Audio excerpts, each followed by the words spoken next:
Mas e por que que eu preciso saber o que é um ato perfeito, um ato válido e um ato eficaz?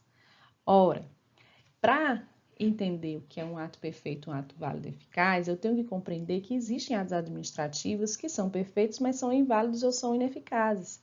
E essas situações, elas precisam ser compreendidas por você, para saber o que fazer com esses atos, quanto à sua validade, quanto à sua produção de efeitos e, principalmente, quanto à sua possibilidade de anulação ou revogação. Então, vamos relembrar um pouquinho. O ato perfeito é aquele ato que já completou todo o seu ciclo de formação. O ato válido é aquele ato que está de acordo com o regramento jurídico, constitucionalmente e infraconstitucionalmente. E o ato eficaz é aquele que está apto a produzir seus efeitos. Não depende de nenhuma condição, de nenhum termo. Ora, o ato ideal é o ato perfeito, válido e eficaz. Então vamos a um exemplo. Um exemplo disso é, por exemplo, uma licença para a construção. Eu solicito uma licença para a construção da prefeitura para construir a minha casa, por exemplo.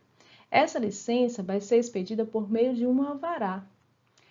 Ou seja, esse ato ele já existe para o mundo jurídico. Ele é um ato perfeito, ele cumpriu todas as etapas de formação e está lá o meu alvará de licença para a construção com a minha licença concedida. Então, o ato licença já foi emanado e, portanto, é perfeito. Mas será que esse ato é válido? Aí eu tenho que analisar se quem expediu esse ato tinha competência para fazê-lo, se as normas aplicadas foram respeitadas.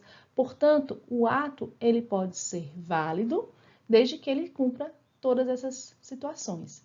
Então, se tiver um vício ali, esse vício vai tornar aquele ato inválido. Então, por exemplo, quem expediu a licença, quem assinou o alvará, era alguém que não tinha competência para fazer. Então, eu tenho um ato inválido. E o ato é eficaz? Sim, o ato é eficaz, ele pode produzir seus efeitos. A partir do momento que a licença é concedida, que o alvará é expedido, aquele destinatário daquele ato pode sim construir. No caso, sou eu posso ir lá e construir a minha casa. Então, é um ato perfeito, válido e eficaz nessa situação.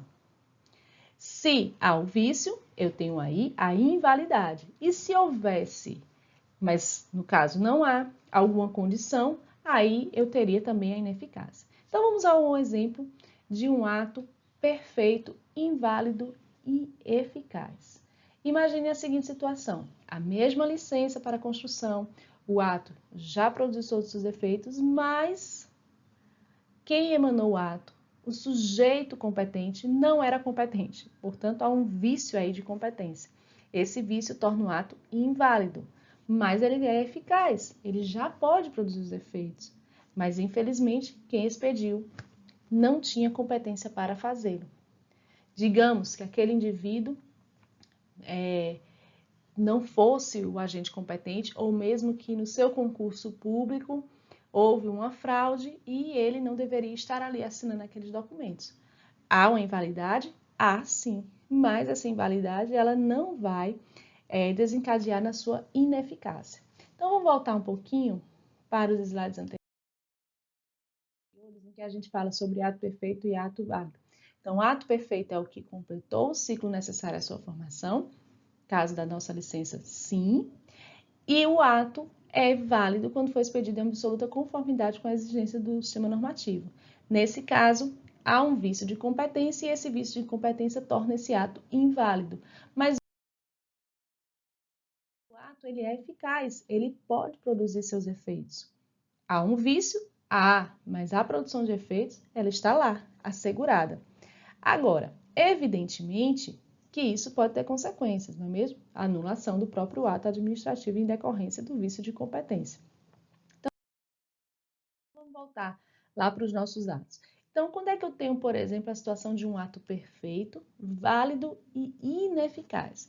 Imagina a seguinte situação: em vez de construir uma casa, eu quero fazer uma festa na praia, né? Coronavírus, pandemia, né? E aí eu quero fazer uma comemoração na praia. Vamos dizer que eu vou fazer um casamento. E aí eu quero fazer esse casamento num ambiente mais aberto e peço uma autorização do poder público para fazer esse casamento na praia.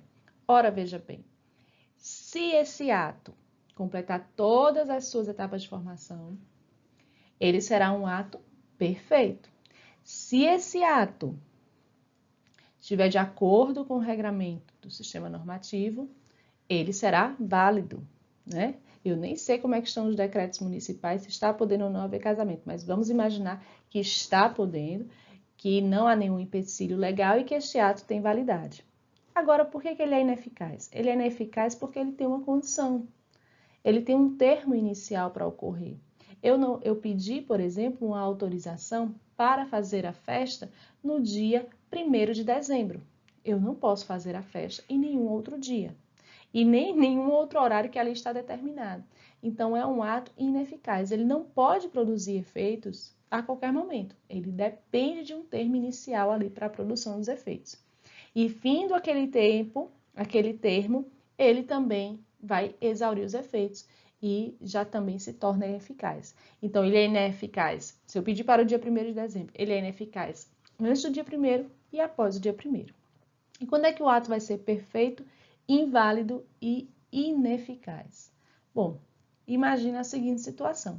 Eu pedi a mesma autorização para a festa, só que há um decreto estadual em que determina que não pode haver aglomeração em festas durante o período da pandemia.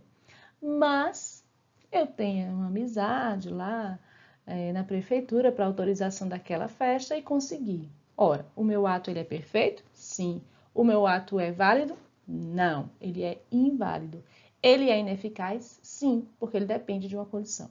Então, esses seriam os exemplos, né, que a gente gostaria de trazer para vocês de atos perfeitos, atos válidos ou inválidos e atos eficazes e ineficazes. É muito importante que vocês tenham em mente esses conceitos, certo?